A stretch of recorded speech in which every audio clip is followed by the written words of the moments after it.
Welcome to Lansing from a New Perspective. My name is Senator Patrick Colbeck, and today's episode we're going to focus on issues specific to seniors. And my guest today is Jennifer Esch from the Attorney General's Office, and she's going to talk to us about a special program coming out of the Attorney General's Office called the Senior Brigade. Welcome to the program, Jen. Thanks, Senator. Hey, first of all, just a little bit of background. Tell the viewers a little bit about yourself and how you got engaged with the Attorney General's Office on this topic. Sure, well, I'd be glad to. First of all, I've been in Lansing for a number of years with a lifetime of affinity for helping others and with a background in legislative relations. I worked with the Attorney General in said capacity and really have wanted to help educate consumers. When you receive calls about different scams and frauds and areas where people are being victimized, it's hard to hear that. And so working with the Attorney General, I've been able to develop this Senior Brigade statewide educational program, as well as another called the Michigan Cyber Safety Initiative, Michigan CSI, an internet safety program for kids. Two very important pieces of information for our viewers. I got to commend the Attorney General's Office. They've been very responsive for our office whenever we've had any inquiries from constituents that have had issues. Very responsive. I'm really excited that they kicked off this program, and I was hoping maybe we could talk a little bit more about it and give some people some high-level information about these programs, and then kind of highlight how they can get more information towards the end of the program, if that makes sense. Sounds great. So first of all, maybe give me an overview of what kind of topics are covered in the Senior Brigade, for example. What are the kind of the main areas that people can expect to get information about that pertain to their lives, and seniors in particular? Well, being that it's focused on seniors, we've looked at all of the areas where seniors are tend to be targets. Okay. Phone and mail scams are a hot issue. Home repair and equity scams, investment frauds, identity theft. We have a seminar that helps families and caregivers with decisions like how to choose a residential care facility. Guiding them through the nursing home checklist and some steps like that that you just don't find in a lot of places. And then our sixth topic is very new. We just launched it this May, and it's on online safety. And we're not teaching seniors how to use a computer.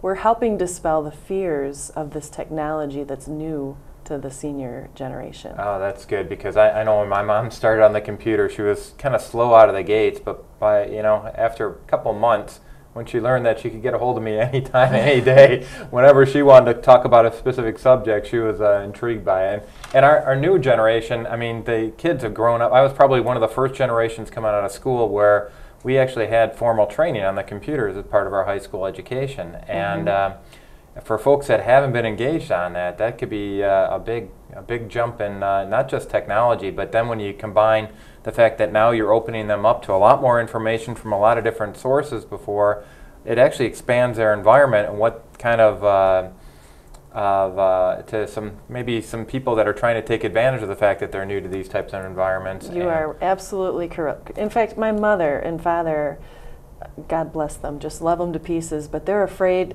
whether they click here, they're going to be sacrificing all of their safety, and they're becoming more comfortable online. But I have a strong desire to help people realize that the internet is a great resource, and there are some general steps you can take to safely navigate.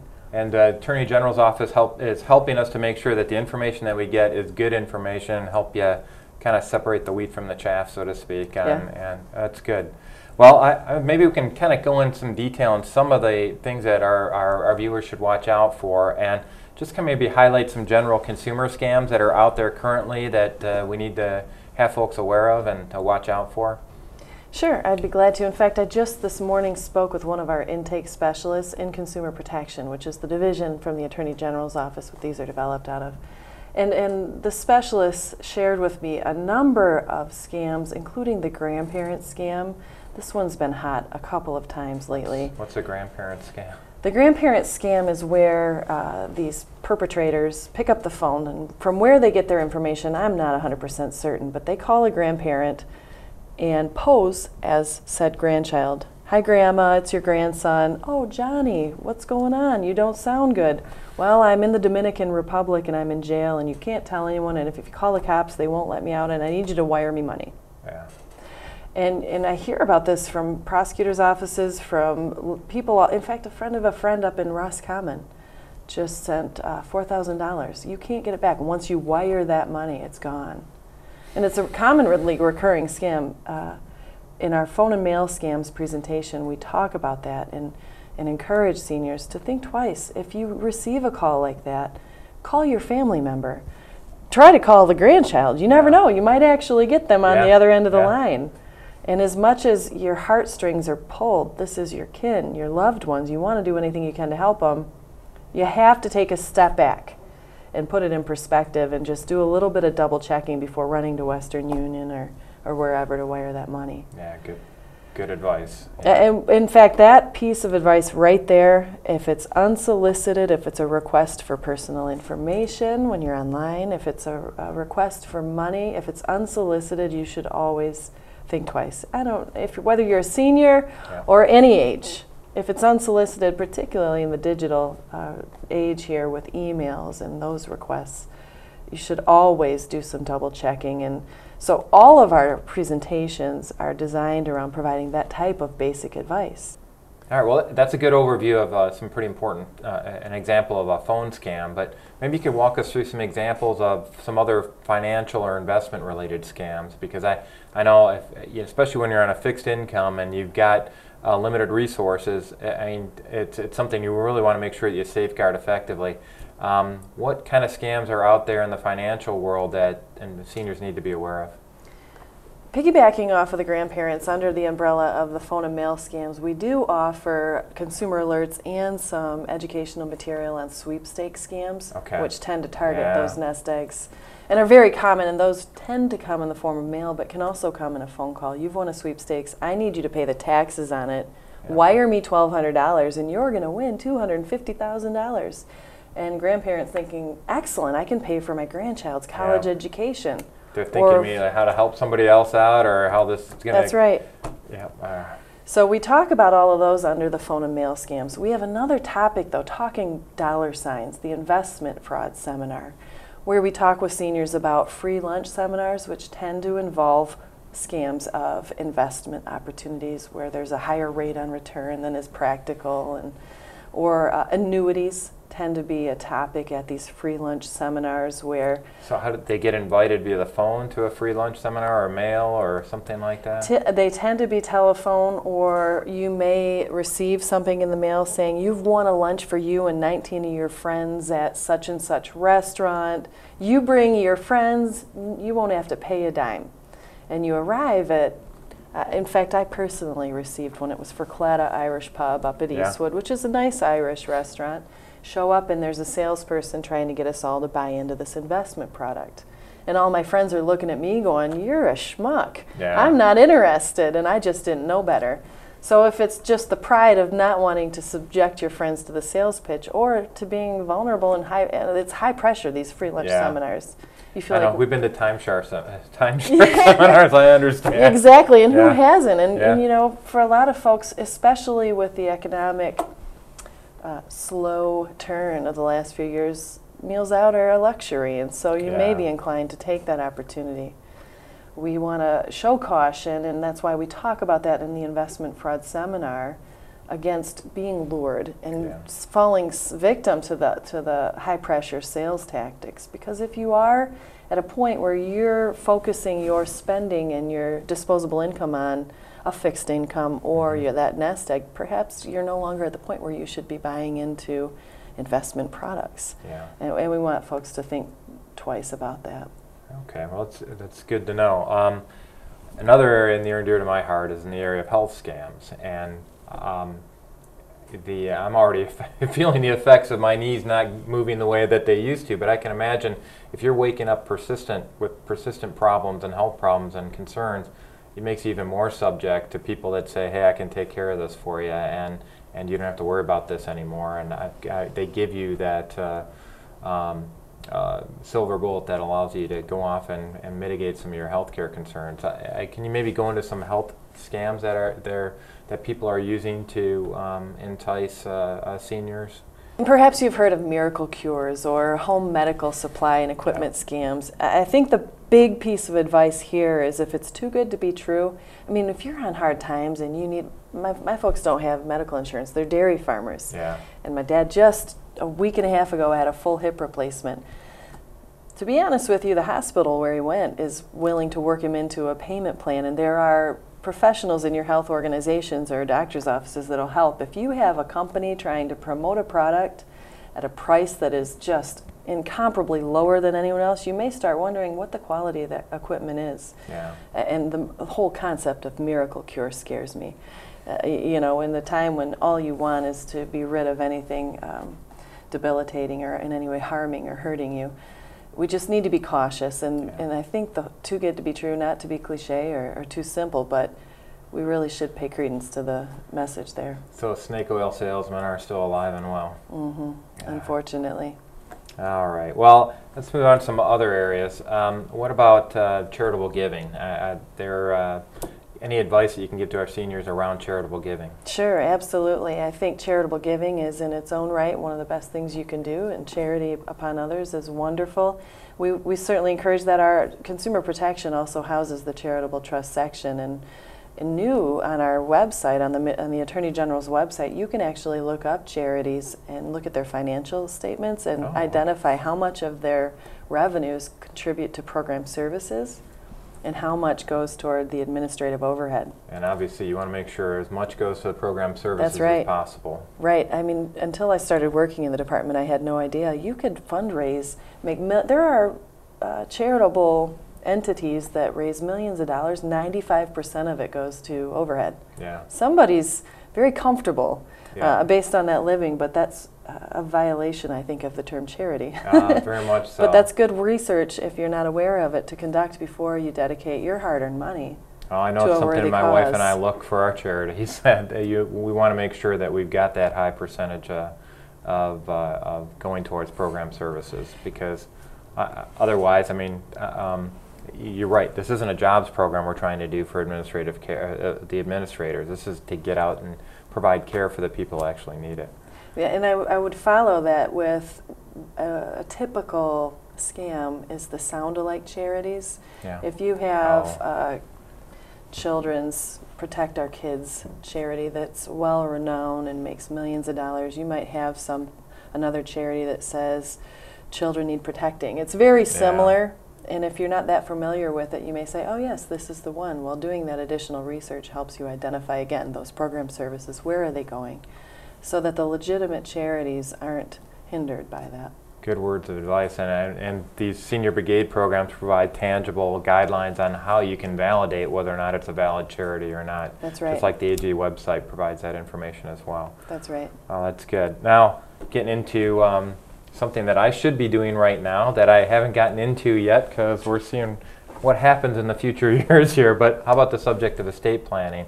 You provide guidelines on estate planning here as well? Yep, not under the educational seminar headline, but if you go to our website, we've got all kinds of forms that guide you through the process of estate planning. And all the legal aspects. One-stop shop, that's right. You can hire an attorney, and we don't discourage it, but maybe you don't have the means to do so. This website, if you thoroughly review these different pieces of paperwork, you can take care of a lot of it from your home. So you could actually print off the paperwork, fill it in, and then... Yep. Oh, good. Yeah, and there's background information to support that as well. Okay. Mm-hmm.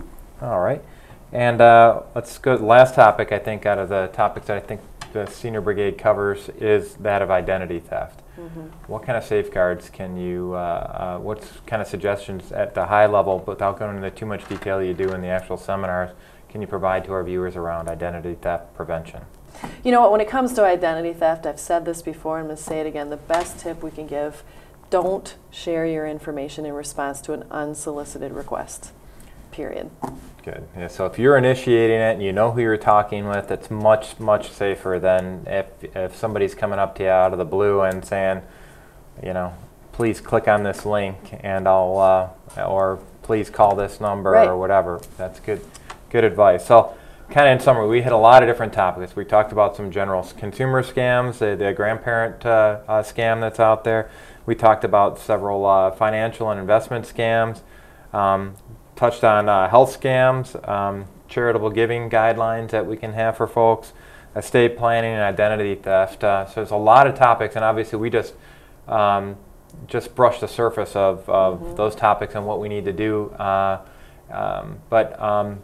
I want to highlight that the Senior Brigade actually offers seminars actually out at community centers. Is that correct? Maybe tell us a little bit about how to arrange that and how people can get engaged on to get the Senior Brigade to come out and talk with them. Sure, absolutely, and I'm glad that you mentioned that, because while we've been around since September 2009, it might seem like a long time, I still talk to folks who aren't aware that it's available. And these are free on-site seminars.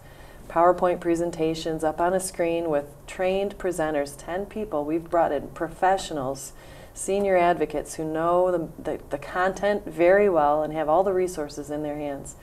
If any organization, regardless of whether it's a civic organization, a religious organization, a senior center, it doesn't matter. If you can draw an audience, particularly of seniors, but those or their families or caregivers interested in learning more about one of these topics, you can register easily, right online. The website is www.michigan.gov/Senior Brigade. Okay. It's very easy. There's a big yellow button with red lettering that says Register Online. Okay. On the right side of the home page, and you just fill in some information, send it in within 48 hours, 24 to 48 hours, you'll receive a confirmation. Our scheduler, Kimberly Harps, is very good about following up promptly with those requests. Good. She'll assign a presenter. There is a toll-free number, 877-765-8388. Now, is that the number that people should contact you if they run into scams as well? It is, if they're suspect that something sounds too good to be true and they want to check into it before they act, they can call, what was that number again? 877-765-8388. Okay. That's our consumer protection toll-free number. Anywhere in the state they can call. They can, if it's to file a complaint against a scam or a fraud, or to register for Senior Brigade programming, or for Michigan CSI. Okay. All through that number. And they can always contact our office too. I mean, that's one of the reasons we're having this, is to get the information out. If they feel more comfortable coming directly to our office, we'll get in contact with you. Like we've got the event coming up in September out in Northville that we're going to be having a Senior Brigade presentation. Yep, that's right. September 30th, actually. Yep. Phone and mail scam. So if your viewers are interested, I won't be there. We've got Susan Peters is one of our presenters. She's got this on her calendar and is ready to go. And there's a lot of information to get out to seniors that we're going to try to make sure that we have this presented throughout the district. And if you miss it on that September 30th date, we're going to try to make sure that we've got some other dates where people can connect in to get this valuable information. And once again, all this information will be up on the screen afterwards so people can know where to go. We're going to try to make sure we've got links on it from morninginmichigan.com and my Senate site as well.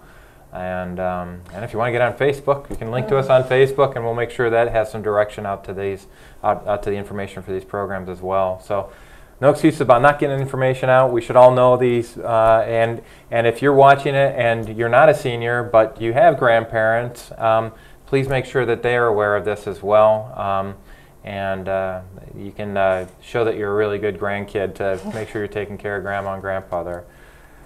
Okay, you know, and the only other thing I might add, our website also has a calendar. So if they can't make the September 30th event, there very well may be another Senior Brigade event in a nearby community. So folks can go, or if they want to submit an event for their community organization, those can be posted on our website. Them. Yeah, and that's good. Well, we're going to have more information out also on our newsletter. We're going to be going out to seniors. It's going to be a senior newsletter, senior update. So please look out for that. It's going to be coming out here shortly. And with that, I just want to thank you, Jen, very much for coming in and sharing the information about the Senior Brigade. It's a great program, a lot of information, and I really encourage our viewers to take advantage of this program. Our AG office is really doing some good things up in Michigan. You should be proud of Attorney General Bill Schuette and his staff. They're really good people to work with. Thank you, Senator. And thank you, everybody, for joining us on this episode of Lansing from a New Perspective. Once again, my name is Senator Patrick Colbeck, and I look forward to you joining us next month as we talk about healthcare policy in the state of Michigan and what it means to our constituents.